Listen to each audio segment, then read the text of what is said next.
I was playing Doom Eternal one night with my cousin months ago, and we were chatting about how terrible everything is right now, which, admittedly, could be said for a lot of history. While discussing a variety of topics, he said something I found more than just fascinating, tying into something I was already writing about. Imagine an ant, gaining self-awareness that he is an ant, seeing the hive as he has his entire life, but also, more importantly, space beyond the queen and his immediacy, seeing a waterfall, a field, an aeroplane, truly in an omnipotent way, seeing that which is beyond him, but in his whole life, all around him. Being an ant, seeing beyond an ant. The individuality that goes into what an individual ant is, intact, but the senses seeing so much more than what is expected and experienced in a single ant. Finding out about so much more than what an ant could ever know by the rules and structured layout of his order and the tiny body he is usually inhabiting. And then, after spending enough time to become comfortable with his newfound perspective, to get used to it, then having to go back to being an ant, having to go back to the hive, knowing what he knows. Believe it or not, this video's opening parable isn't really about ants, they're just a good conveyor belt metaphor for delivering in a sequential manner the actual idea. The Ant Conundrum, as I've labeled it, is a thought experiment detailing an individual of a species seeing something beyond what that species is supposed to, and experiencing something truly above their presumed understanding, and having to then live with it. This idea, while labeled by me, is actually something whispered widespread and written about in culture constantly, just in different scenarios. From sci-fi stories on strange happenings with UFOs and aliens, to divine encounters, out-of-body experiences, and exploring the unknown, we seem, as a culture, fascinated with the idea that on an ordinary day, something entirely new could change how we view everything. It's an alluring idea. What if there is something out there, some experience we have not yet reached, that could alter how we view life? The Ant Conundrum is me taking that idea to the next level and its most extreme form. Imagine if you could, in some sense, comprehend all of existence, in all of its forms, and then had to go back to your normal body and senses. Essentially, if you could have out-of-body omnipotent knowledge for a select amount of human time, could you then go back to your normal human life? Afterwards, how different would you live? How would you process what you now know? How do you explain that which there are no explanations for? How can you describe concepts that there aren't words for to your fellow man because they haven't been encountered yet? Obviously, there is no one correct answer to these questions. It's all just speculation on something we don't know. That's why the answers are so interesting. 100 people would have 100 different conclusions. These variables would be filled in with whatever a person's religious or philosophical beliefs are. But what I feel is missed out on in the conversation of discovering the unknown generally is the focus on the excitement and belief of what the unknown or speculated is, and less the question before such an encounter, which is, would you? Would you want something that would radically change how you view life and your place in it? And, in its most extreme case, my conundrum, would you want omnipotence beyond something you were ever meant to see? Especially in our information age, it may seem childish of me to suggest in any sort of way that we should, if we had the ability or opportunity, shirk the chance to gain an almost divine sense of awareness. It almost goes without saying, but as individuals, I think most of us would agree that we should strive to learn the most of our surroundings and circumstance to then be best adjusted to dealing with life and planning around it. Beyond the individual as a species, the more knowledge we know, the better suited we can be to our galactic environment, our existential place in it, and the more safe we can be at securing our future. Wouldn't we be letting ourselves down to personally sidestep greater truths and knowledge just for personal comfort or maybe protecting our sanctity and order? How could I suggest such a thing? Well, if you saw human civilization burn away in the future, you then know how it all ends. Could you then truly live within it after such a vision? If you saw yourself outside yourself, could you still then be yourself in a way that does not drown in self-awareness, self-critique, or imitation? If you saw every single one of your ancestors, their struggle, their failure, their triumphs, the moments no one but them ever saw, could you still experience a mysticism of how all this came to be? You see every one of the historical people you've been taught about in such detail you will never have to read history again. You know the guy you didn't know well before, so well that you know he likes licorice and hates jelly beans, you know the unique intimacy of how he likes to cut carrots, you know he's deeply in love with the girl at work but will never make a move, and you know she likes him but is waiting for him to make a move. Existence gets illustrated in such staggering detail you know what each of them ate for breakfast when they've already forgotten. Life gets spoiled for you. Every question you could ever ask is redundant because you know the answer. like a chess game that plays itself, and so far above the plights of man, if you saw light years beyond Earth, could you still care about Earth? Not just seeing faraway galaxies as slideshow snapshot images, but actually seeing in an instant the countless millennia that caused it to form in such a way, the insurmountable tiny decisions of erosion and expansion that caused it to shape into such interesting shapes and colors. Seeing the birth of new stars, seeing the burst of dying ones, if you could see the constant slow cycle of dying and being reborn in fire and expansion, could anything in your life ever amount to the magnitude of expression, creation, and destruction of that which you now see? We barely manage with our own lives. Could you experience all of life and somehow manage it afterwards? If you broke through solipsism and experienced something you were never meant to, could you ever truly retain not just your sanity, but more importantly, your individuality? I ask again, would you want to? Perhaps ignorance isn't just bliss, it's dependent on our survival and stability.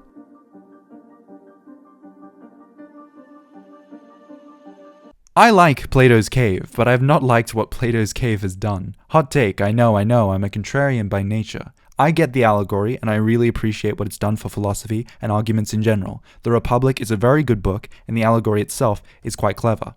But it's also quite the blank slate that could apply to almost any argument from a high ground you just don't understand vantage point, which has been used by some of the most pretentious, elitist people I personally have ever spoken to. Regardless, I'll tell the tale. Imagine a group that has been enslaved to a cave since childhood, their body chained up, fixed in such a way to force their heads to only gaze at one wall of said cave. Behind them is a fire and a walkway, which through manipulation of lights portray objects and people through shadows.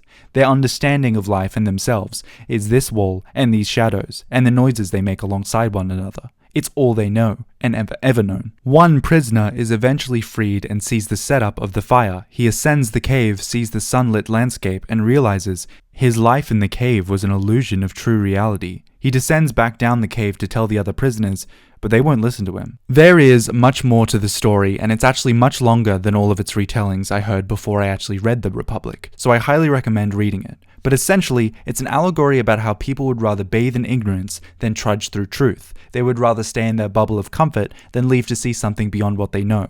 They purposely shut out higher knowledge, or the search of it, to instead stay in what's comfortable, known, and predictable. I think everyone has met someone like this, or even been this person themselves, likely not to the dramatic extent or background of the allegory, but still with the same "I'm good with what I know" attitude, when having the chance to experience something more.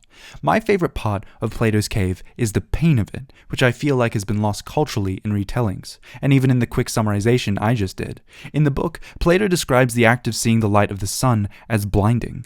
So blinding, the prisoner's eyes feel a pain he has never experienced before. He would feel the urge to turn away and run back to those things which he normally perceived and understood. But if by some miracle he stuck with it or was forced to look at it, long enough to adjust to it, long enough to overcome that pain, he would suddenly be aware of the stars, infinity, the void, space, the moon. He would truly be able to perceive the sun and all it reaches. Instead of being blinded by light, he is painfully enlightened by it.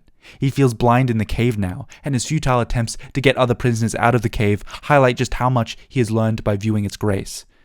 It's beautiful. But it's also so self-congratulating, almost like a rumination you can keep telling yourself so that you can justify getting a philosophy degree. Oh, look at me. So much more in tune than these simpletons complacent with their shadows, while I have trudged and withstood the power of the sun. Again, my frustration is not so much with the story, but how it's been told, and used in culture, which I think misses the fruit of the parable, which is very interesting. Flatland is so much more applicable to me because it's trying to describe an event which is much more intrinsic. Rather than a very hyper-specific scenario of manipulated human perception and an almost taught ignorance, Flatland is about something you can't perceive within full freedom of body and situation. I know I keep doing these bastardized summarizations, but I am leading to a larger point. Flatland is a Western 1884 classic novel about different shapes living inside a two-dimensional plane.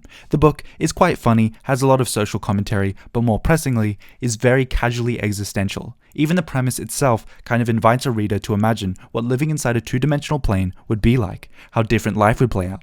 The book plays with this perspective, particularly in the beginning, with the description of an absurd, almost Victorian style of order, where classes and shapes have different properties and types of lines, all illustrated and annotated. While the background and lore is interesting, the book is most known for its second section, where our main protagonist and speaker, a square, yes, that is his name, comes across something unusual on a regular two-dimensional day, a sphere. He is confused by the stranger, and the sphere confides that he isn't from here, and is instead from somewhere else, the third dimension. He illustrates this by rising and lowering for him, and a square can't tell how he's appearing and disappearing in such a manner. The sphere then tries using analogies, but no matter how much he describes it, a square can't understand or comprehend what the sphere is talking about.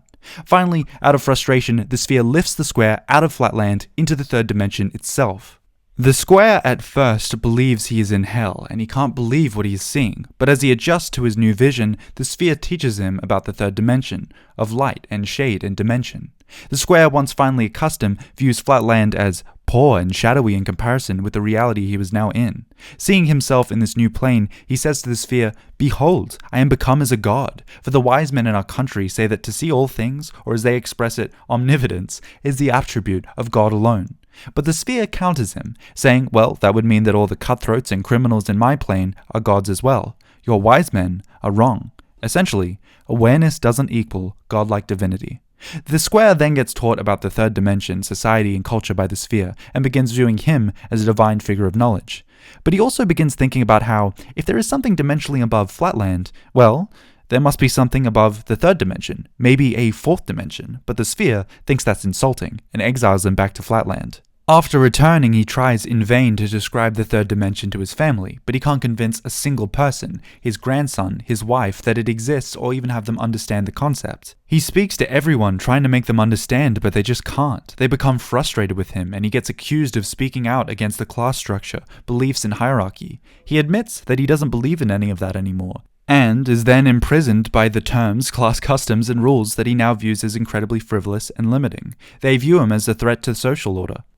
The only way he can free himself and prove his innocence is by convincing others. This book is the very proof he is writing in prison to convince the other Flatland civilians, and is his attempt to prove the concept and save himself. Now, the I am being imprisoned or shunned for speaking out against authority or dogma is not a new story point or idea, with it happening a lot in our own history and being used as a plot in a variety of media, aka What Happened to Socrates, aka Planet of the Apes, aka The Arbiter in Halo 2, aka Plato's Cave. But what makes this story special is because it has much more to do with the body and the existence you're trapped in within it, all you miss out on and all you don't see, all the power structures in your existence, which actually prevents ascension in knowledge in favor of social cohesion and hierarchy.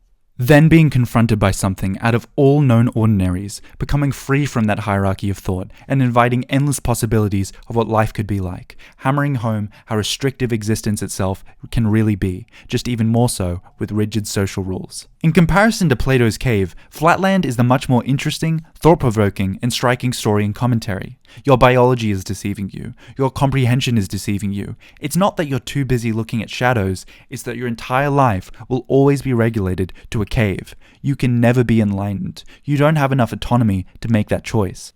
And in an insane scenario by circumstance, even if you could see beyond yourself and the existence you've been conditioned by, actually comprehend the trauma and meaning of existence that no one else could, you'd be seen as fucking nuts. No one would believe you, and no one would want to believe you, as it would disrupt the established order too much. The Ant Conundrum is that enlightenment does not bring clarity to an unenlightened society, only the individual. What use does an ant colony have in learning about something more than the ant colony? It needs to survive and keep the rigid order going. Anything else is just a distraction. If change is to occur, it sadly must only happen in that system for the benefit of that system. Transcendence is an almost punishment for the individual that has no benefits and leaves us wanting that which holds us back, but we are bound to as social creatures.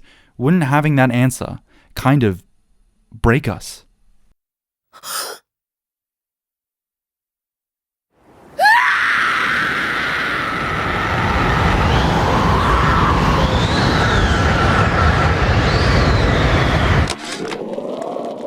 Wild Bunny by Sander Cohen.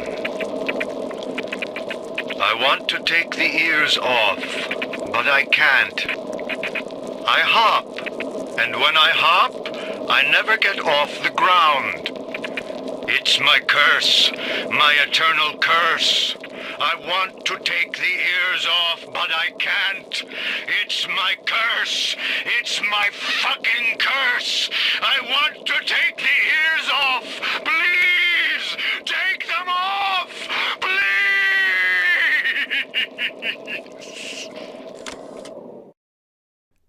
BioShock is a game about a lot of things, and a lot of them aren't directly stated or noted. The devil really is in the details. It also, unfortunately, has fallen to what I like to call reviewer syndrome, where the entire essay or conversational landscape around the art is mostly just a summary of the story, rather than an actual analysis or extrapolation of its themes or characters. The essayists sort of just say what happens play by play, and occasionally say something anecdotal like, "Damn, the atmosphere is incredible," on repeat ad nauseum for about 40 minutes, and then pretend they analyzed anything. It's just a visual wiki with good editing, which really does a disservice to how detailed everything is and how unsaid everything is. While I will summarize in this chapter of my script, I intend to not just leave it at that and instead extrapolate this to my larger idea. Again, all of this is building to something. BioShock is not just style with no substance, it's substance drowning in style. For those not in the know, spoilers ahead, BioShock is a game set in 1960 where, on a flight, you have an emergency crash landing, are the sole survivor, and stumble across a hidden underwater city, Rapture, built by a man named Andrew Ryan. Andrew Ryan was heavily influenced in the writing room by real-life writer Ayn Rand. The game writers even made his name a subtle reference, Andrew Ryan, Ayn Rand. And the game at large serves as a massive critique of her and her philosophy, demonstrating its flaws when acted out to its fullest extent in the realm of science fiction and possibility. Andrew Ryan made the city out of response to society's governance and morality, the bureaucrats and regulations that supposedly prevented true genius from flourishing and blossoming, the slowing of progress in artistry and invention to please those who could never be genius, just withhold it, dampen it, patting themselves on the back like they've done something. The quibbling politics of industry, the rise of totalitarian regimes in the Second World War wore down on him, and he wanted to fulfill something other than quotas and spreadsheets. He wanted to make something that couldn't be touched by the greed of government interference. He wanted an escape from a world that seemed to be turning into the thing he hated from a Soviet childhood, collectivism, in all its many different post-World War II flags and contortions. He wanted a libertarian society for the individual, not being bound by duty to country, or God, or his fellow man. He wanted, well, Rapture. A city where the artist would not fear censor, where the scientist would not be bound by petty morality, where the great would not be constrained by the small. And with the sweat of your brow, Rapture can become your city as well.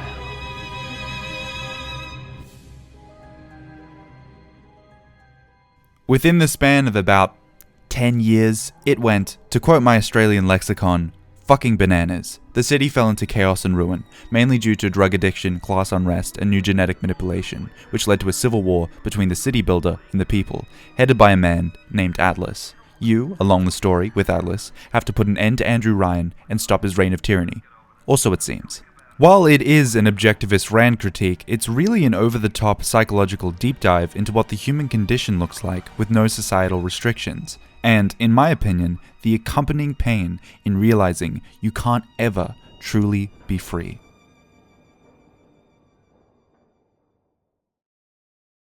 Ayn Rand and her philosophy is complex and multifaceted, with a lot of citations done in interviews and speeches by her. I don't want to butcher it, but in its most simple name, it's called objectivism. Objectivism seeks to look past morality and places reason at the highest priority, resulting in rational egoism, where individuals prioritize themselves over all else. While it's often described and used and advertised as how an individual should live, it has, since inception, more widely been used to dictate how a society should govern, with Rand using her books as allegories and messages for what society should be, what is holding back that society, and what individuals should strive to achieve in it. Just like Ryan, she hated government intervention and regulation of industry or welfare to the lower class, viewing them as limitations to liberty and freedom and holding back great men from achieving their goals. When talking about Ayn Rand, I think it's important to give the context of her upbringing. She was born into a rich, well-off family in Russia that was then crippled by the Bolshevik Revolution, their wealthy circumstance being nationalized by the new communists.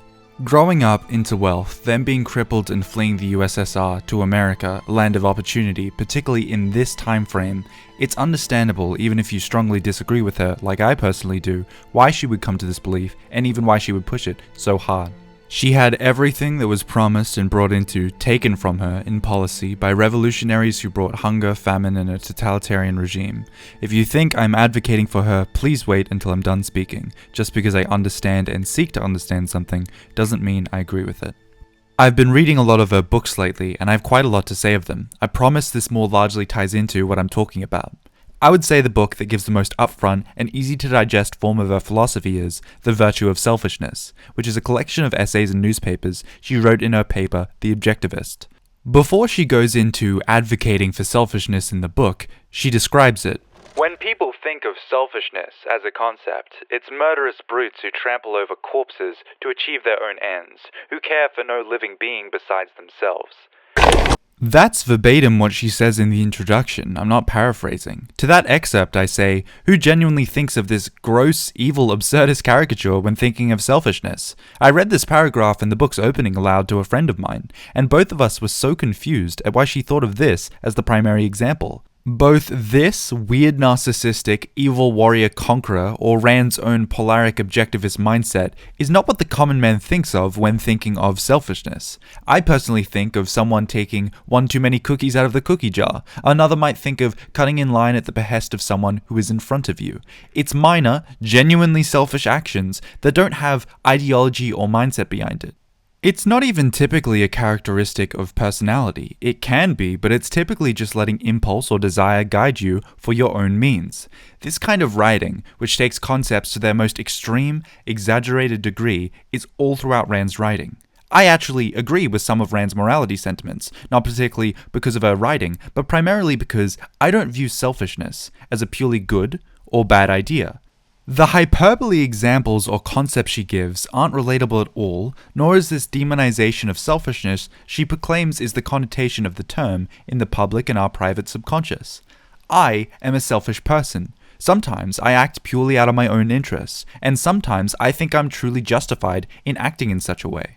I like to think of myself as altruistic, but I can recognize cases where it's actually the right move to prioritize myself in outcomes, and where altruism is a hindrance. The only reason for doing such is the aesthetic of being seen as a person for others. AKA, I'm three-dimensional and don't act in a purely selfish or altruistic way. I change them depending on my circumstance and life, and what I believe the right outcome of my actions.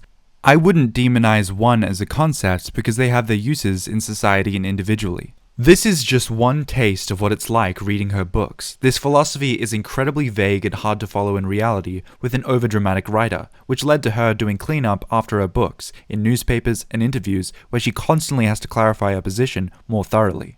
To her broader societal views, if you're familiar with her work, you'll all probably know the criticisms I could make before I even say them, so it feels redundant to even do so. Regardless, for every Ayn Rand rationalist, there is a worker being exploited. For every I'm being held back by regulations and caution, there is a safety regulation being ignored, endangering needlessly lives and bodies. Where is the line? It's a very nuanced discussion which Ayn Rand does not approach with nuance. You believe that there should be no such thing as welfare legislation, unemployment compensation, regulation during times of stress, certain kinds of rent controls and things like that. That's right. I'm opposed to all forms of control. I am for an absolute, laissez-faire, free, unregulated economy. Let me put it briefly. I'm for the separation of state and economics, just as we had separation of state and church, which led to peaceful coexistence among different religions after a period of religious wars, so the same applies to economics. If you separate the government from economics, if you do not regulate production and trade, you will have peaceful cooperation and harmony and justice among men. It's so utopian that any application to real life, when you think it through, just fails. In the food industry, workers have to wash their hands or wear gloves when handling food. How, without regulation, will this be implemented? Speaking of which, there goes the minimum wage. Have fun saving on pennies. What about fire exits in buildings? What about drugs that are addictive but have harmful effects? What about adult content restrictions and children? No regulation means no regulation, right? What about construction sites? No need for safety checks. It'll save on costs and times, right guys? Safety checks, waiting periods, regulations, their annoyances in everyday life, in absence, turn to longing and necessity after horrible after effects. Honestly, I feel like the best, most original, and most upfront critique I could have is that I wouldn't want a friend like Ayn Rand. I wouldn't want a family member like Ayn Rand. I most certainly wouldn't want a politician like Ayn Rand. Repackaging radical self-interest is edgy and kind of contrarian, but that's almost entirely where it ends. We would have perished at our species' beginning if we ever implemented it. It's socially a cancer that goes against our instincts of working as groups and providing worth to a group, and raising children and being a part of a community. But again, it's not even really contrarian. You will see traces of Ayn Rand philosophy everywhere in everyday life, just not typically describing itself under that label or as verbose in what it's doing. You will see people ignore restrictions, you will see people pursue their interests beholden to others, and you will see people use other people. Most people don't try and even defend these actions when confronted with why. They just smile, or laugh it off, or play it down, because they know they've been witnessed doing something against their own morality, because they wouldn't like to be treated that way, or know deep down that their action is immoral. Pursuing radical self-interest reads to me, and almost all others I've spoken to once again quote from my Australian lexicon as pursuing being a radical cunt. Forgive my brazenness, but it really isn't an ad hominem. I mean, even her own students begged her to repackage the virtue of selfishness as the virtue of self-assertion, will to self-actualization, dressing it up in fancy makeup and a brand new dress, pretty much anything else, but she liked the abrasive contrarian nature of her language. So ever since, people have had to do word salad to make her ideas not come across as childish, because it is childish. The praise is hand-wavy and generic, without any actual stake in what she said. Every conversation results in Peterson-esque debates, where you have to stake the meaning of every word in a sentence to deflect that this goes in the face of everything that almost every culture views as virtuous, and the things that make humans so unique in contrast from the environment they're born out of, which is sacrifice, and goodness, and new life, and being a part of something bigger than ourselves, and leaving behind individual uniqueness that makes a ripple effect that makes us so different from each other, and celebrating that. Almost every vague generic virtue that you could think of is an example I could give that this mindset undermines. It's alien and depressing and anti-human and proud for being so. It's being outcast, crying, and being too stubborn to rejoin the group, which is why it's so fascinating to me. I've also subsequently been up late reading from the Atlas Society, which is exactly what it sounds like it says on the tin. They're a collection of superfans who are attempting to keep her spirit and philosophy alive, be it annotated works of hers, original books in line with her philosophy, or merchandise and stickers. For a society of free-thinking individuals who hate collectivism, they sure do love following one thinker with little adherents and worshipping her in meaningless merchandise, turning consumerism into their identity in a collectivist way. Watching them fumble when describing what to do with those with disabilities, or why then we should care about staying committed and loyal to a partner when it, under their logic, benefits us to cheat for our own personal, momentary satisfaction and enjoyment, is truly breathtaking. But it includes the mentally retarded, which is the subnormal, the children who are unable to learn, so that at the end of spending thousands or millions of taxpayers' money, you're left with a half-idiot who may learn to read and write. Or even better, Christians advocating that Rand's "fuck yours, got mine" was in any way parallel to Christ's teachings. Her work is not just atheistic, it's against his principles to a T. And let me start by quoting from a review of this novel, Atlas Shrugged, that appeared in Newsweek. It said that you are out to destroy almost every edifice in the contemporary American way of life, our Judeo-Christian religion, our modified government-regulated capitalism, our rule by the majority will. Other reviews have said that you scorn churches and the concept of God. Are these accurate criticisms? Yes. I agree with the facts, but not the estimate of this criticism. There's something very, very tragic about it, feeling victimized at the mere idea of being indebted to others, when at birth we are. From drinking a mother's milk, to being raised helpless to helpful, to socializing for sanity, to making love, to buying someone something, for someone I love, a gift that I hate, but know they love. To codify it all into self-aggrandizing ego, or a weird sense of victimhood, is completely irrational when looking how we socialize and are brought up in childhood and how we pass in old age. And how you know she passed on government assistance. Yes, she lived on government assistance. Her followers really don't want you to know that, but she lived at the end of her life on Social Security. Not for like a month or for a day, but for roughly a decade. She lived on what her own supporters and herself define as welfare, while promoting anti-welfare sentiments in her books, writing, and public appearances. Her supporters try to downplay this as a semantic battle with her on Social Security rather than unemployment benefits or what people usually associate when they hear welfare, but it is an undisputable fact that she would have died without government assistance. She relied on it. Now, usually I would say, what use is a man's word if he can't see it to it himself, especially when he has opportunity to do so. But this is actually theoretically in line with her philosophy in abstract. Through taxes she is paying the government, isn't she entitled to the benefits? Of course she is. But while it's in line with her abstract philosophy and she's within her full right to do so, it's hypocrisy to the highest order in how she spoke of those on welfare, not welfare itself, while using welfare and government safety nets. This is my true Achilles heel if her work doesn't speak for itself. Her work is denouncing the very structures that enabled her survival. It's so ironic. I think it's self-hatred at not being the ideal you wish to be, so you victimize the issue with the world rather than yourself. Everything gets repackaged just like these people get repackaged culturally. Again, people in the intellectual sphere know this, so they don't argue for Ayn Rand. They argue for what she culturally represents. Essentially, if we ignore everything she's advocating for and how she lived, respin and cherry pick it, it's actually very rational when everything about it in reality works against us, because we need each other in survival, and it is in our best interest to look out for each other. The best way to help the poor is not to be one of them.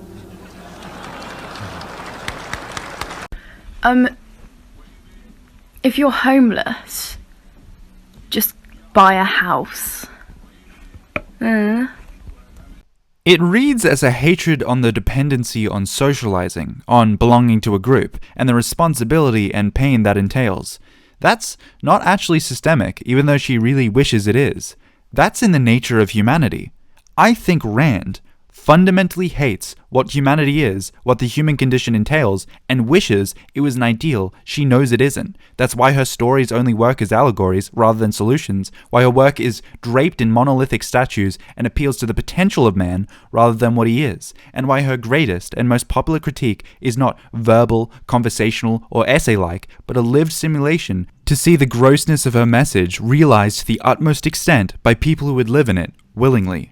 Bioshock is not realistic at all to objectivist philosophy or what Ayn Rand really wanted or advocated for. It constantly sidetracks the serious point it's making to have game moments of ridiculousness. It is amped up to 11 so much of the time, the final boss battle is nonsensical, there is brainwashing and genetic modification and goblin-looking children, it's over the top in every single way, and its sequels are no different. But it actually feels perfect as a response to Rand because of this. Ayn Rand is an arrogant idealist who purposely exaggerated her work, her enemies, and her vision to make out utopias and heroes. Bioshock is an exploration of an over-the-top dystopia, of mustache-twirling ironclad ideal villains with the same energy to match. So, on a meta level and as a simulative critique, it works, and has become an almost full stop for anyone my age or a millennial whenever someone mentions Rand. As a result of this, the cultural conversation of Rand is a mess that is hard to stomach listening to. It's not because people are afraid of talking about it like it's been advertised as, like she's a boogeyman with the depth no one can slice or suffice in response, but because her philosophy is like complaining about the sensation of pain or love, with the question of why am I the way I am? Why is the burden of being human, being responsible for others, and others looking after me? Why is the human condition not moldable to my individual will and instead a preordained soup of evolutionary advantages and disadvantages, one of those being the need to belong in a group? Objectivism isn't courageous or countercultural, it's cowardice, isolationist denial that will one day, and repeatedly, in tiny or major ways, fail and confuse anyone who follows it. It's an ant hating that it's an ant and making it their entire life hating itself in word salad and rhetoric. I don't like speaking about people in the public eye unless I've truly read them or studied them, because I wouldn't like someone to critique or praise me unless they've properly read, listened, or met me. So as someone who has read The Virtue of Selfishness and is making his way through all 6 of her major works while writing this video, there was a nagging feeling from her work I couldn't put down, which is loneliness. True loneliness. A loneliness that you can't just write off or put away. A loneliness you can't outthink or outdrink. A loneliness that defends itself for all that makes it lonely and then wonders why it's lonely. Atlas did not struggle, he shrugged, but I'm struggling reading Atlas Shrugged. Not because it's dense, not because she's even necessarily a bad writer. I genuinely like some of her quotes, and I like confident speakers who will put their money where their mouth is, but because her work is something that sort of completes itself in your mind and is self-defeating in a really unique way. At the beginning, her inherited good circumstance and wealth was taken from her and nationalized by revolutionaries. She spent the rest of her early life bitter and afraid, seeing America as a flawed bastion of freedom that could fall privy to the same fate that gripped her home country. She saw America as something that could both restrict and unlock the potential within every man, seeing both of them as ideals. Her work, while grandiose, is actually in parts quite intimate. Her characters, when not giving 100-page monologues about how society should be run, are often reserved and solitary individuals. They're all lonely and frustrated and sad and brilliant and misunderstood and genius, that never get seen in the light they wish they did. Essentially, how Rand sees herself. She self-inserts herself and her philosophy into every protagonist. I'd say it's shower arguments, but it's more like shower and then everyone clapped monologues, where she gets to rant about how her way of life is more practical and efficient, but simultaneously always being held back by altruism and government meddling. It's validation, not an exploration of ideas, of a sad tall poppy syndrome who feels left out for being so supposedly brilliant. Her work is now often used by people she would despise to push values that vaguely align with what she wrote, in a collectivist way, that she would despise. They use her for the unregulated capitalism talking points, but throw the baby out with the bathwater with their actual reasoning behind her beliefs. They don't care about objectivism, and actively don't want atheistic reasoning or mindset to take root. She hated Reagan for appealing to Christians. She would absolutely despise the contemporary American right wing. Rand is culturally the opposite of everything they preach and was, but it doesn't matter because in function, she's like a prop rather than an actual thought to consider. What do I think of President Reagan? The best answer to give would be, but I don't think of him. And the more I see, the less I think. I did not vote for him, nor for anyone else, and events seem to justify me. The appalling disgrace of his administration is his connection with the so-called moral majority and sundry other TV religionists.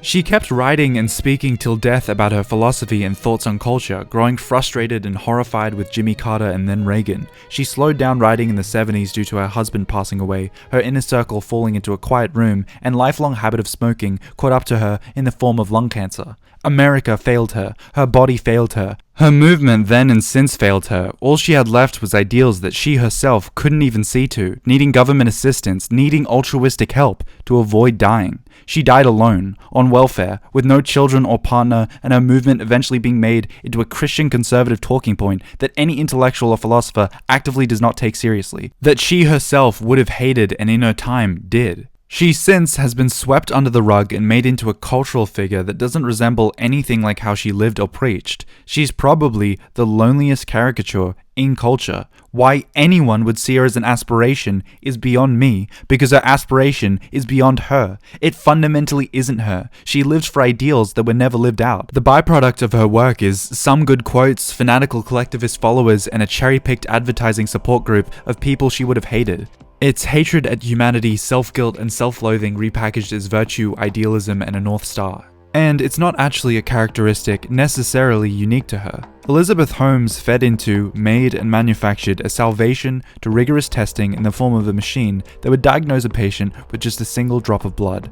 Or more like she manufactured a marketing scheme around it. The media and culture at the time watered at the mouth for another great Silicon Valley innovator to save us. People wanted to believe in her. She enjoyed being viewed as a revolutionary through industry who would overturn the way doctors diagnose patients. Behind the scenes, she lied about results and overinflated her company's results and findings. While she now is viewed culturally as a fraud and has been sentenced to 11 years, for that brief time she was the media's darling, she acted as the person she wished she was. It's kind of like Elon tripping on ketamine, promising over and over again for a decade that we're going to Mars, playing with his own AI tools to make a fictionalized version of that reality where it's actually happening, tweeting 24/7, making himself buff and toned, building a completely unreal aesthetic. It's both propaganda and such an interesting insight into how he wishes other people viewed him. It's personal myth-making that validates them through completely unreal realities. It's maladaptive daydreaming in the form of media. Now, this isn't just regulated to narcissistic popular figures in culture. This is something almost everyone deals with and perpetuates in the information age. Almost all of us are guilty of this, just not to the same extent. The very packaging of expression in social media often is the version of ourselves we would like others to see. The edited slideshow that is our lives often is not a good reflection for what our actual lives are, and can actually instead be a reflection of what our insecurities are, what we wished others thought or saw of us. I'm not saying that human idealism is always a disguised version of self-hatred. It can be a celebration. So much of architecture, painting, and expression has the beautiful quality of surpassing that which is natural and known, to reach something truly spectacular beyond what is. The act of creation itself is an almost hopeful action. It has a very idyllic property at the core of its being, the emergent potential of what could be. But it's really sad making your entire life about your insecurities and self-hatred wrapped in a verbal mirror to that. This all relates to BioShock. While Andrew Ryan for most of the game is the main antagonist, to eventually meet with him, the player must face countless other enemies along the way, most notably Dr. Steinman, a surgeon, Sander Cohen, an artist, and after Ryan, Frank Fontaine, the smuggling crime boss. All of these men, and Ryan himself, represent and chase after very different goals, but deal with the same underlying frustration. Frustration with an ideal they can't have. There was a time I was happy enough to take off a wart or two, or turn a real circus freak into something you can show in the daylight, but that was then, when we took what we got, but with Adam, the flesh becomes clay. What excuse do we have not to sculpt and sculpt and sculpt until the job is done? Steinman was a renowned and respected surgeon before coming to Rapture, and when he arrived he found great success in the city as a cosmetic surgeon. The wealthy citizens were willing to pay top dollar to make themselves look beautiful and achieve their vision of beauty. His business thrived until the Civil War and introduction of Adam. With the invention of plasmids, it invited new pathways for almost any inventional creation. It made people think about their endeavors very differently. The conventions of what was seen as beautiful, symmetrical, and aesthetically pleasing, he viewed as a limitation. Why should beauty be only restricted to common consensus, to rigid symmetry and patterns? He began mutilating and distorting his patients' faces and body, ignoring the obvious moral absurdities of what he is doing. In his mind, he viewed cosmetic surgery as art. Art should disturb the comforted and comfort the disturbed, right? It should breed new innovation and challenge us to think about the world differently.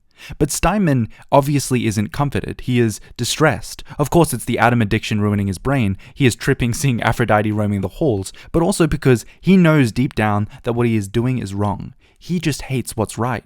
He's chasing something more than the vanity of his profession, the boring idealism of prettiness and heads turning to see what the brain wants to see. And now chasing, turning heads to see what it doesn't want to see. He swaps out cosmetic idealism for artistic, rebellious fulfillment, but finds none, because he is ruled by what he is protesting. It's futile. In a city of freedom, supposedly without regulation or restriction, he is still limited by the conception of what beauty is and what the ideal should be. An artist once said, all critics should be assassinated. I just might take him up on that. Sander Cohen is an artist that speaks like an artist stereotype. Overly indulgent, vague and hard to pinpoint or truly understand, sociopathic, sadistic, sensitive, attention-seeking, but hating the attention he receives, murderous, obsessive. Essentially, your average theater kid. Is a man not entitled to whine and bitch? What does an artist look like unrestrained by the limitations and morality of man and God, left to his own devices, where the dark, repressed parts of his psyche get to take root in something other than lessons, avoidances, and stories, and actually gets to be explored? And how does this, consequently, come to this guy ranting like a lunatic about ears and being burned with hearing? Ryan's contempt for God doesn't even seem to be about reason or disbelief, but by adjusting according to something other than himself. His individualism guides him in every field.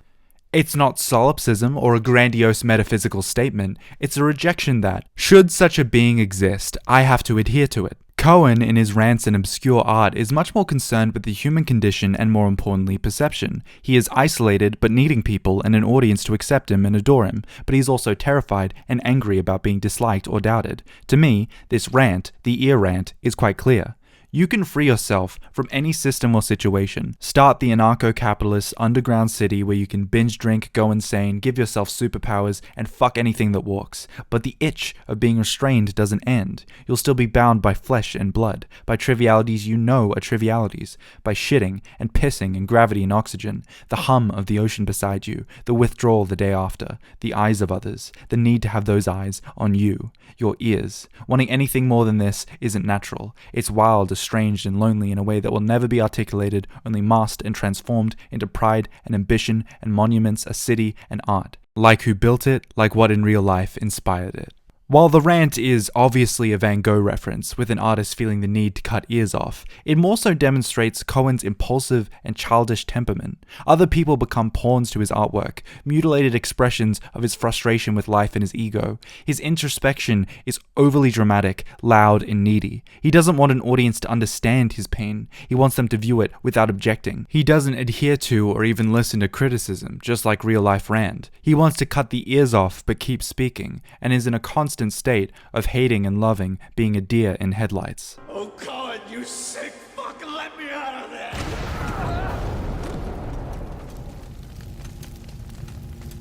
Life, death, the burden of the artist is to capture. As mentioned, Andrew Ryan is the most obvious and concise Rand critique and parallel, having virtually the same backstory in childhood, his ambition in City being a reflection of Atlas Shrugg's ideal society, and his philosophy being near one-to-one in belief, but not implementation. Ryan postures so much, it's hard to talk about him as a character without slipping into the mythos and large monolith he makes of himself, which is the point of it. He actually has the resources to complete his vision, and his grandiose mindset is not as incoherent as the constituents I've previously mentioned. The game opens with a monologue, a brilliant, captivating monologue for an inherently near impossible city. The city is adorned in his mindset, his city, his image, his words, his choices. It's all bathed and coded in his ideology. His very personhood becomes synonymous with the city, and the city becomes synonymous with him. The initial premise of the city isn't freedom for the individual, it's free for the individual under his jurisdiction. It's no surprise then when people start disagreeing with him, start protesting, he rationalizes restricting them for the good of the quote-unquote free marketplace of ideas. There's only so many times you can eloquently say the same thing before people actually stop and think about what it means and how it's being implemented, and the people begin questioning his logic. His issue really isn't with restriction or implementation in industry, it's again in being indebted to a social contract and having to deal with the flawed nature of humanity. You can start an underground city with monoliths and propaganda on every wall that, much like Egypt, are meant to raise humanity to higher ideals, with every citizen there willingly to fulfill the same goal, but cracks will show all the same, because the problems on the surface were not geographical, religious, or even ideological, but again in the inherent nature of being human. By not accounting for this and blaming the people for not fitting to his ideology, and not his ideology fitting to the people, he lets his stubborn pride ruin the genuine potential for his city. In this supposed free market of ideas, Ryan trains the city consciously to hate everything above it, from God, welfare, patriotism, collectivism, to outright banning Bibles and scripture. You only know of the concept of God by his hatred and contempt for such a being. Ignoring the obvious parallel to its location, it's inherently isolationist in a way that makes the populace suffocate itself into a rigid way of thinking.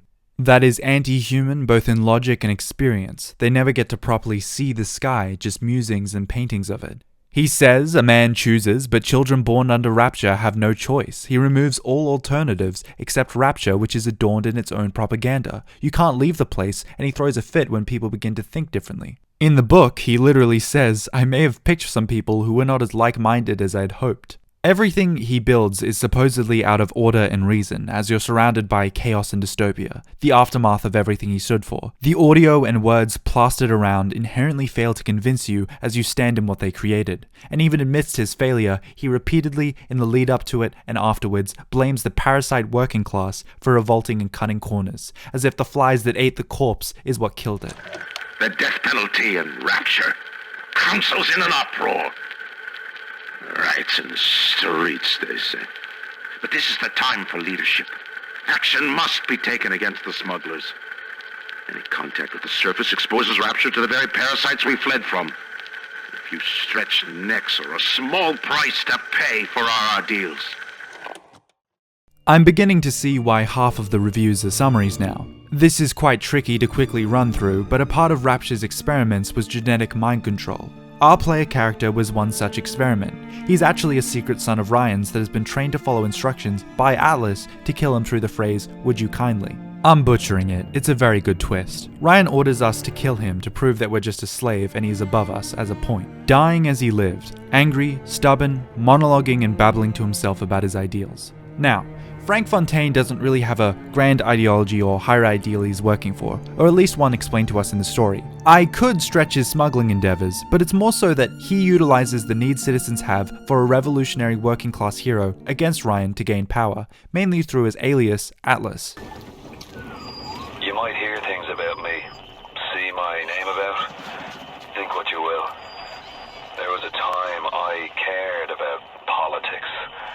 But it's just an excuse men use to kill one another.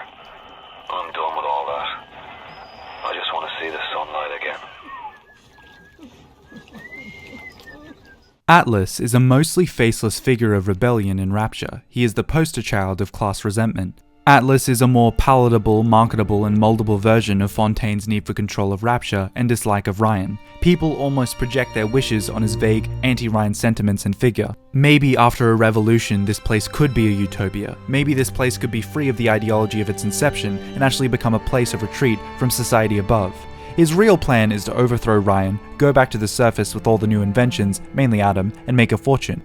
I've read this book and it details how he had long since planned to do this. His utopia is a dystopia he can profit off of. And in a way, he gets what he wants. He uses the longing of freedom the citizens of Rapture have to start a civil war that ends in Ryan being defeated by the hands of the player, a mind-controlled experiment, his own creation, but then he trips out on Adam and gets harvested for it and dies by his own creation. That's Bioshock, where they actually get what they thought they wanted and it breaks them anyway. Dr. Steinman gets to have true freedom in practice, to use a scalpel as a paintbrush, but it will never satisfy because it never seems beautiful to him. Sander Cohen gets to live with a captive audience that will never critique him, but because they will never actually truly love him, just tolerate him out of fear, it doesn't fulfill him. Andrew Ryan wants to stomp out what he views as restricting, so the city then breaks out what genetics has planned and society is usually bound to, which leads to him getting more and more tight-throat when there is still disruption and disorder until death by suffocation. Frank Fontaine views people as disposable and predictable, counting out the free will of his creation and the repercussions of his lies and planning. All of them get more frustrated than they were before success, because reality will never actually live up to any implementation of ideals. It's a rejection of reality. They use transhumanism and idealism to circumvent actually sitting alone with themselves and their humanity, retreating into isolation from the rest of humanity and their own. Ironically, this statement by Rand is the perfect critique of Rand and the point of Bioshock. It's said in The Virtue of Selfishness. He is free to evade reality. He is free to unfocus his mind and stumble blindly down any road he pleases, but not free to avoid the abyss he refuses to see. Man is free to choose not to be conscious, but not free to escape the penalty of unconsciousness, destruction. I think this encapsulates objectivism more than anything. She is actually ignoring the reality of the human condition for an ideal that does not exist and failed her, and her critique, and the best critique of her, perfectly illustrates that. And something else. Bioshock quite eloquently shows that transhumanism has a desperation to it. I'm sure you, like me, have recently seen these people trying to beat death, most notably this guy who is transferring his son's blood to him, Brian Johnson. Like a lot of people, I've been vaguely interested in him for about a year, but the past 2 months of my life, I've been really interested. He's genuinely making himself into a biohacking guinea pig who is upset at the human condition and wants to change it. AKA, he's like a Bioshock character. And like a lot of Californian Silicon Valley dreams, it most likely will be profitable smoke and mirrors, with minor results that seemed funny in the moment and even funnier in retrospect. Ah yes, the savior of the human condition, a podcast bro. But regardless, this movement, the Don't Die movement, highlights something that Bioshock also touches on, which is the underlying desperation of transhumanism. At least as it exists today. His movement is growing not because of argument or reason or results. I mean, he literally stopped transferring his son's blood because it did nothing. It's the seductive and ingrained allure of maybe. Maybe if he keeps going, he'll discover something. Maybe if I just watch enough. Maybe if I keep up to date. Maybe if I take what they take. Maybe I could be one of the lucky ones. Nothing is more exploitable than fear, and nothing is more profitable than comfort. Never forget that. The Don't Die movement is not a science experiment, it's a formal scream in the void. Obviously, Mr. Hip Brian Johnson is on the very far end of the spectrum, taking 111 pills every day, avoiding sunlight, and supposedly, he has a sensor for nighttime erections. Is a man not entitled to put a reading device on his cock? Now, I like crazy or otherwise societally odd people in history. It keeps things interesting. We need more people preaching to pigeons, doing crazy stunts, and putting devices on their dick. But I don't like the hyperbole, unrealistic, unprovable dream that he is going to beat death, which inevitably gives people a false hope that they can. And he is essentially profiting off of people who are clearly desperate and afraid in the advent of actually accepting their own mortality. I don't think that the majority of the movement genuinely believes he is going to beat death, except teenagers who haven't met a con man yet, or at least realize they've met a con man. But I do think the movement views Silicon Valley supplements and those that peddle them with a religious dedication, sort of running away from the inevitability of death with endless noise and lifestyle adjustments. You'd be amazed how far you can get in life with just a confident voice and brashness alone.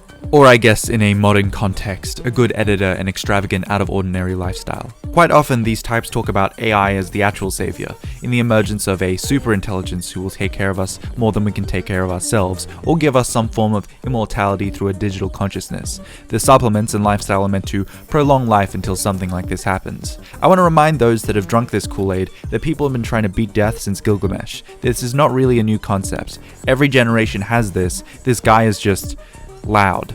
This movement is kind of sad. Again, there's a quiet desperation to it, the clawing to get the best possible lifestyle, to get more drops of life from a failing body, to spend your entire life trying to extend your life, but subsequently wasting so much of it as an after effect.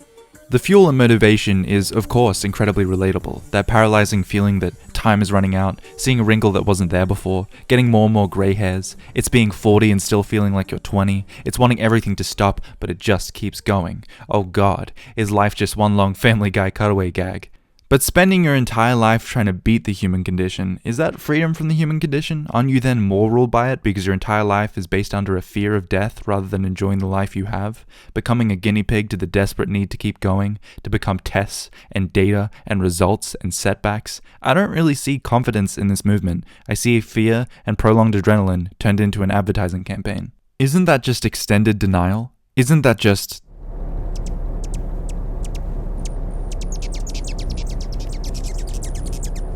Let me explain. Growing up on the internet, you get exposed to a lot of different perspectives you wouldn't otherwise, and it happens so fast as a kid, you sort of just adjust to it. One moment you're listening to a guy talking about how birds are actually cameras, and the next you're hearing someone denying the existence of dinosaurs. Mostly it isn't actually that fun, harmless, or odd though. Race science, denial of atrocity, etc, etc, you know what I'm talking about. If you spend enough time on the internet, you will grow accustomed to this, you will pick up on call signs, you'll be able to read through doublespeak and mist. Previous to doing all of this, I never posted online. I was a lurker through and through, not even a comment or a throwaway account, and I would search for people who interested me in their ideas. Not even having to agree, but you would just see so much more interesting and alive takes on the internet compared to real life. Oh, how that changed. Anyways, with all this long preamble to say, I found this one guy who really fascinated me because of a take of his on nukes, which was that they aren't real. He described it with such passion, I knew he wasn't doing it for a bit, sensationalism, or money. He would ramble on and on about how it's a weapon of fear by all governments on the populace of all nations. All tests of it are staged, all uses of it are fake, paid actors, paid fake accounts, made up damage, made up fearmongering. He was trying to convince people of his audience of it, but not in genuine anger or in an argumentative way. Instead, in a sort of consolation. There was a unique tone of comfort as he was saying it. The conspiracy wasn't meant to make you feel lied to or angry or incite some sort of call to action. The conspiracy was reassuring. And the strange thing about this conspiracy was, while I knew it was false, as I listened to him, I wanted to believe it. The moon landing being fake, flat earth, and aliens built the Egyptian pyramids are inherently intriguing ideas, despite me thinking they're absurd, but even if they were real, it wouldn't change anything about my day-to-day existence. This would. This really would. Mutually assured destruction, nuclear proliferation, is an existential threat humans were never meant to experience, let alone conceptualize. There's a reason Prometheus is the story people associate with the creation of the bomb, stealing a power from the gods and giving it to man, and being tortured for eternity for doing so. Oppenheimer's guilt is species-wide at this point because we know what we've harnessed and created. Eventually, they will get used again. This invention will doom the lives of untold people. I've since been looking for other takes similar to it or identical, and I think this comment on a video retaliating against nukes being real kind of solidifies it. 1. Nuclear weapons do not exist, in which case they are a fantasy used by the elite to control us through fear. Or 2. Nuclear weapons do exist, and when deployed, we all die or shortly die, in which case the deployment of said weapon is used by the elite to control us through fear. He is justifying denial as being healthy and pragmatic, even if he is wrong. Maybe nukes are real, maybe people did die, but should I worry about it? Should I needlessly care when I can't do anything? Should I live with added fear when I so easily could not? No. I'm going to deny reality for a more comfortable existence. Of course, it's insulting, isn't it? For all the people that were lost, for the ethical debate around its creation and the use of them at the end of World War II, the fact that this act's ambivalent to the families that were snuffed out in a heartbeat, the way it glosses over reality for a pillowy comfort version to consult the damage we've done to each other and will still do. Many people get stuck on the first stage of grief and never leave it, and it's not rational, but it is relatable. I described the My Ears section as a retreat or escape from reality, and the accelerationist transhuman movement as another way of escaping confronting your own mortality. It's the promise of an escape. It's the curtain covering the denial. Nukes aren't real is the direct, conscious denial of reality. Denial as a protection against facing a horrifying reality. These mechanisms, mindsets, and fantasies comfort people by allowing them to limit their view of existence to a version less painful than the actual one, and believing that they're right for doing so. Shadows on the wall that are supposedly more psychologically healthy than going out and seeing the sun. Sometimes literally. And as a genuine question to you, the audience, what do you think about this? I don't want the takeaway of this essay to be escapism as a mindset or as a coping mechanism is bad, because 1, that's basic and boring as fuck, and 2, everyone blocks out certain things to have a sense of control or to feel better about life. And if you say, no I don't, you're wrong and have yet to realize it. Everyone has preferences for what they can handle and what they like to witness in life, and everyone has a tolerance limit for how much horrible stuff they can see. This is why we limit our time watching the news, why we need comedy and entertainment, why we soften our language around things like death and trauma, and among quite a few other reasons why we need days off. And it's not necessarily something that has a fearful motivation. Even the Stoics argued that one should not concern themselves with things outside their control. It's frivolous, unnecessary, and withers spirit, which is what I'm saying verbatim. Even the act of training oneself not to feel or let feeling get in the way of discipline is an act of protection. It is a type of strength, but it's one that prevents being overwhelmed by something outside of control. Taken to an absurd degree, mixed in with denial, that is, kind of, what nukes aren't real is. It's prioritizing one's own curated solipsistic understanding of reality that is comfortable and personalized. Solipsistic existence is a blessing and the ultimate curse, a pre-made box wrapped in a choose-your-own-adventure bow. And in it, it's actually healthy to block out our news feeds after a while and not overly concern ourselves with things that may be happening. It's shockingly easy to break someone's spirit and psyche, thus we can't bathe ourselves in mud and expect to be clean. Still though, is it really purity if you lock yourself in a room of pristine cleanliness, shutting out the swamp around you? At what point does sensibility become delusion, or the adequate adjustment in a place filled with filth becomes a coping mechanism to never see anything that upsets the individual? If you retreat in a cave to watch shadows, is that sanity from a burning world? Escaping big government by creating an isolationist society far away from the conventions that bind men together in indebted service to one another, is that freedom? Making yourself into a guinea pig that refuses to die or compromise until finally your toes and fingers become a shade of purple, unresponsive, a body prepared to die, being resuscitated over and over again to fulfill the ego that is afraid, losing more and more faculties, the things you used to associate with life being replaced with just the things keeping you alive. By all metrics, so dead, yet somehow by some arbitrary clinical definition, still alive. Is that living? Asking rhetorical questions one after another in a video essay to make a point, is that smart writing? Right now, as I speak, and as you listen, a lot of labor is being replaced by AI, and this is happening slow enough that most people won't get class consciousness and try to form some sort of meaningful resistance. They will instead just adjust, just like I believe it would happen in Gen Z's unique over-socialization. The boat is not being rocked, the ocean is. This labor is likely not coming back, and the dream that was told to us as kids, the broken one that you had to close your eyes to half-heartedly believe, is just a lie from a bygone era. Nothing is stable, there is no job security, first home buyers are out of luck. I was taught, prepared and tested my entire childhood for a world that does not exist anymore. So much of that education and upbringing retrospectively feels like salt in a wound, especially because none of my elders can give me meaningful advice for the time I'm living in. And my age-related peers are as lost as I am. What is valued right now is being hyper-adaptable to a rapidly changing market, political landscape, and culture that makes the individual irrelevant unless they become like moldable clay, able to fulfill whatever role the system needs of them. This was there before, but it's been put on steroids and had too much caffeine. Everything is moving so fast that it feels like there will never be meaningful resistance. Social media outrage and backlash and commentary feels like a placebo of actual opposition, because it is. It's impotence that is owned by the people we are fighting against. It's controlled opposition you know is controlled but will use anyway, like sedating yourself instead of getting proper sleep. There isn't really a time like this one. You can stretch previous written works or previous periods of history, but there is no story or era I've personally read that specifically relates to it in the way that would be useful to the youth. It feels overwhelming, as if you don't know what's around the corner, you're just certain something is. It feels like everything and everyone is loud, everyone is screaming, but you can't actually hear anything that's being said. It's incomprehensible due to lack of cohesion. It feels like nukes aren't real, where people would rather escape reality solipsistically than feel the pain of accurate perception and awareness. The need to limit my existence to tolerate it. They would see a genocide and not just move on to the next thing, but quickly move on to the next thing, almost as a way of denying that it's happening to themselves and those around them. They would see endless dead societies and think the one they're standing in is different.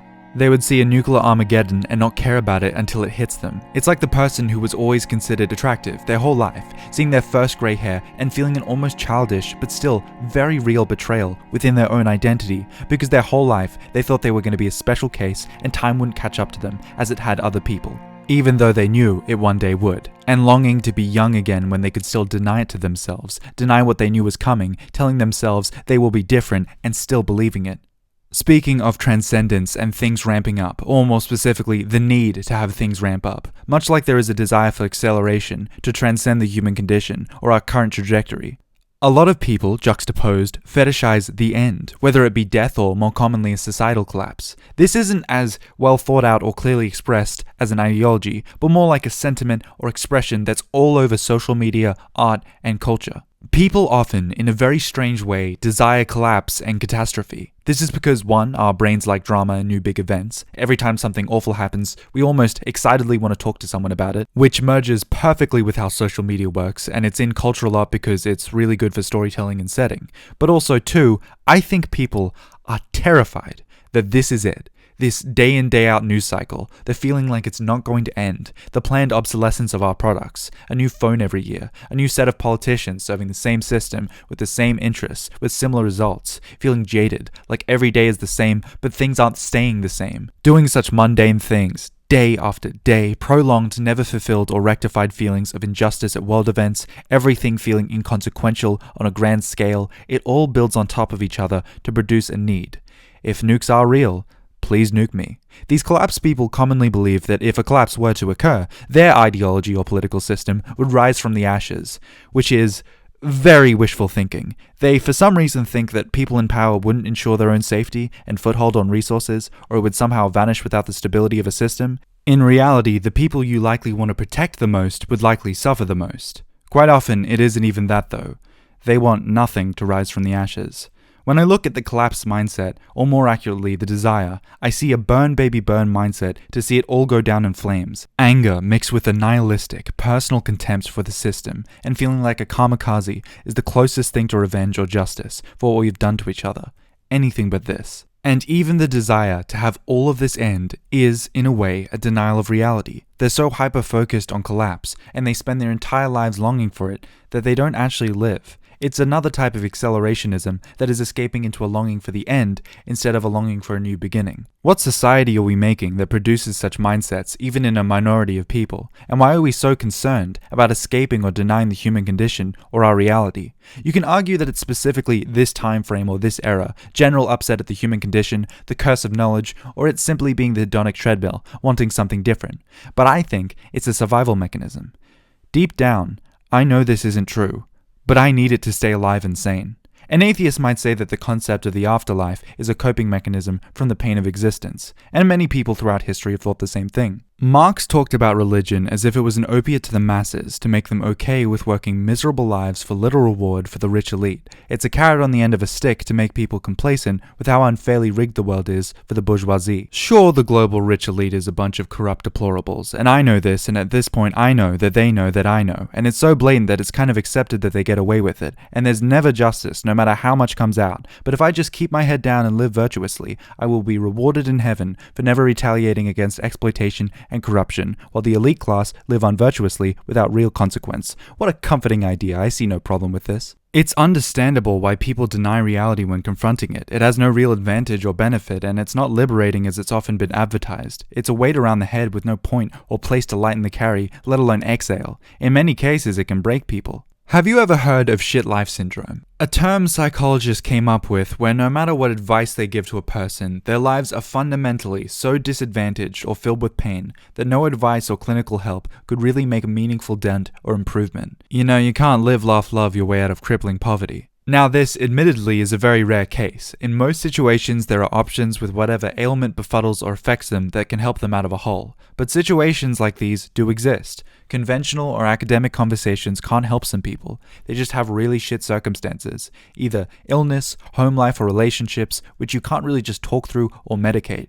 It's beyond the individual's autonomy or control, and the therapist doesn't really know how to approach it. They feel helpless even though their job is helping people. This person can't really be meaningfully aided, supported, or fixed. They just have to live with something shitty. I would say nukes are an existential, species-wide version of shit life syndrome, or I guess in my version, shit species syndrome.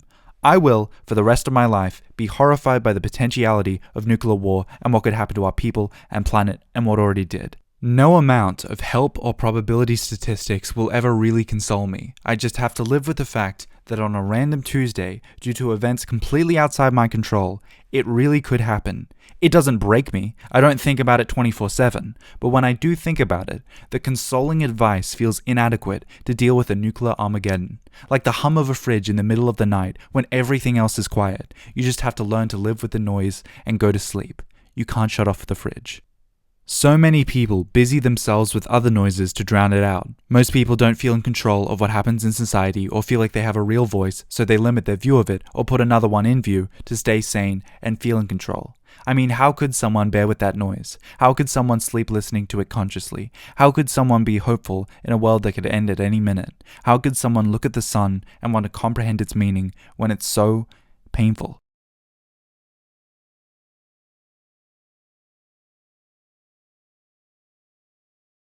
When you're a kid and you learn in history class about events that horrify the adult speaking, it doesn't hit you what you're understanding and learning about because the weight of events get viewed more so as spectacle than something felt or lived through. It's exciting or boring or mundane or cool, but not something really comprehended.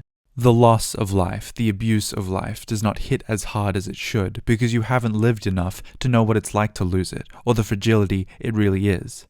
I think it's later on that it really hits us.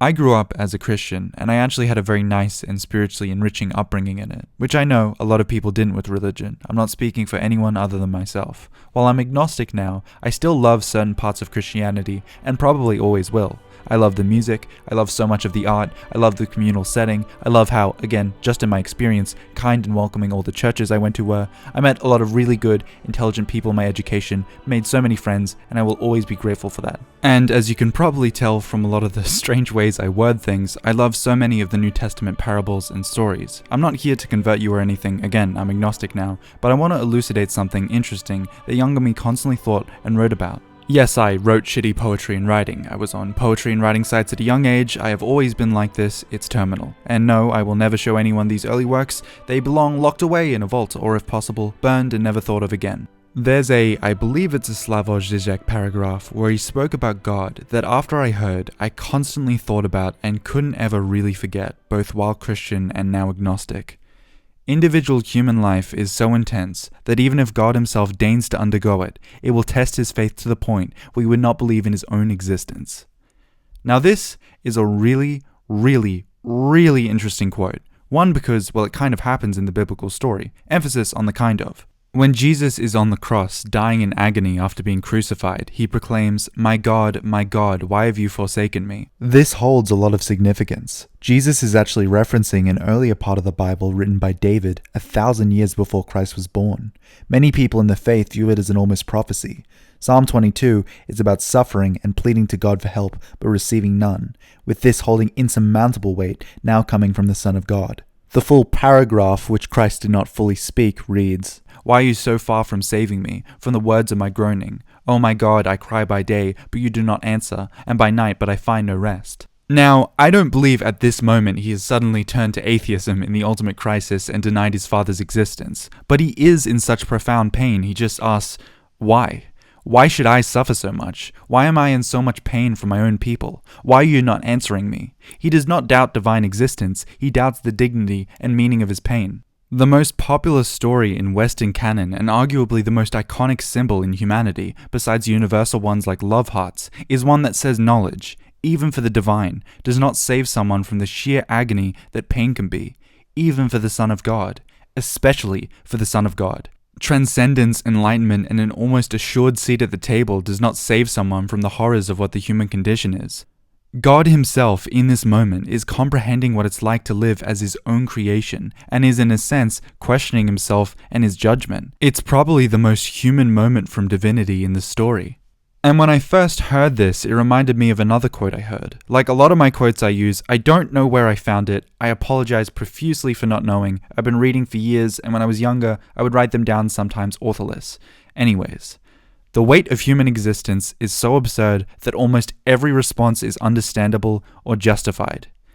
Now, this is a very loaded statement that I vehemently hate and never want to hear, but I also kind of love it. I hate it because there are things I would never want to justify and never will. We are stuck here together, we should be good to each other, there are things that should never be defended, justified, or argued. I shouldn't need to search for the humanity in another, it should be readily apparent. But I kind of love it because the weight of what it means to exist is so heavy that I don't think there is necessarily an attitude, behavior that I couldn't understand if I really tried to. It's a radical form of understanding, completely inapplicable in day-to-day life, but for an individual, an almost utopian vision of how you could approach people. When I was younger, I thought this must be how God viewed creation and his children. I thought he separated and shattered his creations into individuals because it would be too much for them to handle the weight of all of existence. Solipsism is in a sense a mercy for all that comes from him. They don't have to bear the weight of omnipotence. The ego is a defense mechanism. The limit of human comprehension sort of shields us from the bird's eye view perspective that would break us. If an ant could see beyond its limits, it's not the question of could he go back to being an ant. The question is, would it break him as an individual to have comprehension? Could an ant still be himself after seeing so much beyond himself? Could an ant still be a part of its colony after seeing the outer world and knowing the limits of what an ant is, of what he is? Would that ant begin to view ants like we as humans would? When rain comes and we see tiny, lifeless insect bodies float down the river as an expectation, as a natural part of life, would it be horrified? Would it grow naturally numb to it? Would it numb itself with its insignificance? How would it feel seeing the psychology of its predators, seeing a spider's existence, an anteater's existence, The horrific churning nature of diet and needing to eat another so you can live, to then eventually be eaten and digested by another. Would he slowly try and convince himself it's right? Would he have a trans-antism desire to go beyond the set path of living as an ant? Would he say that rain isn't real, as a coping mechanism as rain pours above his hive-like shelter? Would he begin desiring the collapse of the colony because it can never deliver to him the freedom and efficiency he has seen outside it or know possible? Would he try and convince others there is more beyond the colony and be isolated or left behind, due to being unable to describe what he knows intrinsically to be true? Would he then try to make an isolationist colony, free from the shackles and servitude of what an ant is indebted to? Could you get a taste of what it's like to be beyond human and go back to being human? Could your individuality remain intact in any meaningful way? Could you still love if you saw yourself die, if you saw the person you love die? Do you feel particularly enlightened by this image? Or by this one? Do you feel enlightened by a skull, a skeleton, and knowing that one day you will be one? Could you still care after you've seen it all burn? I think my journey of realizing or comprehending after learning so much trauma but never processing it began with this Wilfred Owen poem I read in school called Futility, which is about a soldier losing his life in war and the narrator trying very desperately to bring him back, just hoping that somehow he can. In sheer desperation, he turns the soldier's passed away body to the sun, to nature, as if the sun will feel pitiful and take mercy on him and renew him in life. I always pictured in my youth Owen as this 60-year-old man in the 1950s, writing about how pointless World War I was, with beautiful poetry, but no real experience of what it was like, retrospectively taking the moral high ground when it's safe to do so. It was very hand-wavy of me, absolutely disrespectful, and incredibly wrong. I only recently found out that he was in his early 20s writing this. He wrote all of his war poems recovering from shell shock before returning to the front lines and being killed almost exactly to the hour a week before the First World War ended. I am now nearly the age he was when he enlisted. I view futility very differently now, becoming the same age as soldiers you've been learning about in history class and realizing truly just how young they were, how each and every single one of them had a life before leaving, and now I, and most of the world, just view them as a statistic. How many mothers and fathers' grief, so personal, so soul-shattering, after learning of their son's passing, their reaction in culture so often becomes like a cliche because it's so big the mind can't really process it one by one. Again, I view this, in a sense, as the merciful part of solipsistic existence. Trauma is localized. You can visit a graveyard filled with 100 cold, lifeless bodies, but it won't make you feel as much pain as visiting a single lost relative. When I go out on a walk, there are a million insect stories happening around me that I'll never see but are happening. There's planes above me, there's colonies below me. There are galaxies I'll never see but I know exist. When I'm asleep, there are hours of my own life every day that I'm not here for.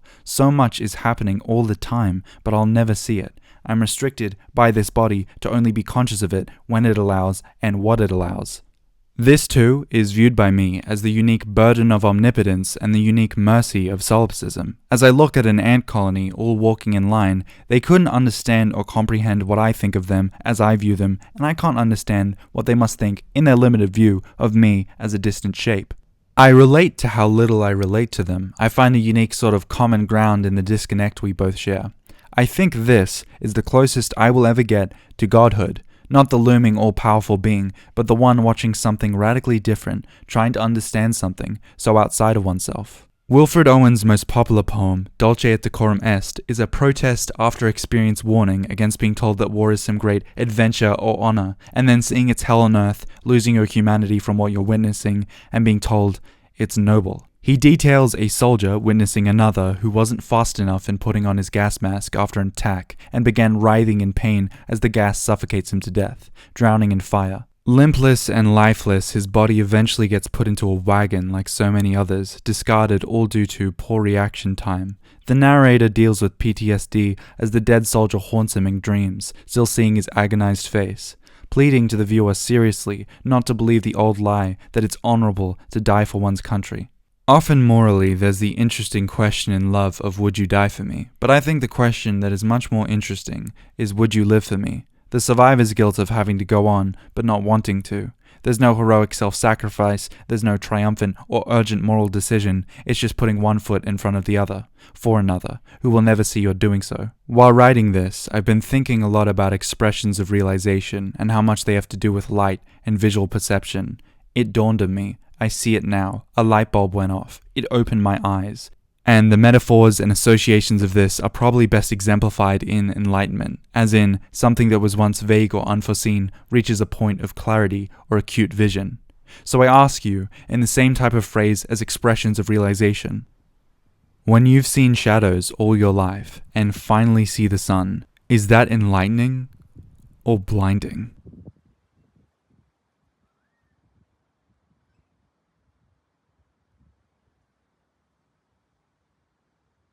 If you'd like to support my incoherent babble as I slowly go insane, you can support me on my new Patreon, and I'd very much appreciate it, because everything I make gets fucking demonetized. Thanks, guys.